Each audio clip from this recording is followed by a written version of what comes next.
on accepte que dans le temps, l'apiculture était faite de façon plus traditionnelle. Les gens récoltaient sans tenue. Oui. J'insiste toujours sur ce point de la tradition parce que les femmes étaient celles-là qui n'étaient pas appelées à affronter un certain nombre de choses. Ce type d'épreuve était réservé aux hommes. Pour moi, ça ne veut pas dire qu'elle n'était pas capable. Je comprends. Elle a juste été écartée.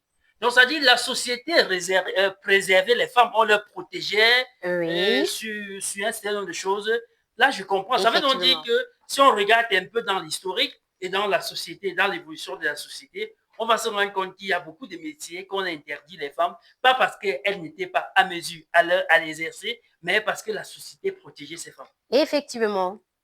Mais aujourd'hui, en restant sur l'hypothèse que, bon, oui, les femmes peuvent se lancer, est-ce que quel est le prix ajouté si les femmes s'intéressaient véritablement à l'agriculture? Est-ce qu'il y a, selon toi, il y a d'autres aspects qui peuvent à suffisant intéresser ou amener une bonne poignée de femmes d'ici s'intéresser?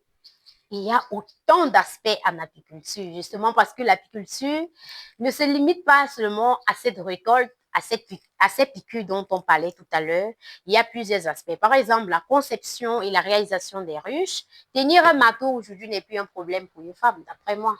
Et non seulement, il y a cet aspect de la transformation des produits de la ruche, transformer l'acide, transformer la propolis.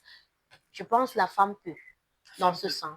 Oui, la femme peut transformer ses produits. Et avec son sens de précision, également d'hygiène, parce que je sais, les femmes, du point de vue hygiénique, elles sont un peu Plus pointueux que les hommes. Tout à fait. Donc, tu trouves que dans le domaine de la transformation